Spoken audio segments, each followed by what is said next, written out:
What's up, I'm Troubleshoot. In this quick guide, I'll show you how to complete Pursuit Beyond the Veil. This one requires us to destroy 3 or 4 totems, and they should be marked for you up by the Hex Sanctuary.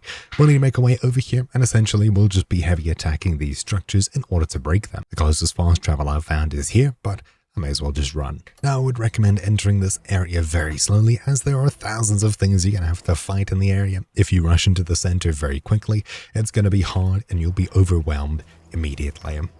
Either ways, you can start off at any one of these statues. I'll start off at this one here. When you eventually reach a statue like this, you'll have a mini-boss fight to do. You won't be winning, as in defeating them. You'll only do a bit of damage before they leave you alone, and presumably return at the next statue, and so on. At this one here, or all of them rather, all you need to do is charge a left and right mouse button attack, or left and right button attack. You just heavy slam it, you'll break it, and that's that. We've destroyed one of them. We can then break these pots and preferably not hurt the people within, but you can free them. We'll move on to the next one. Rinse and repeat 3 times and that's it.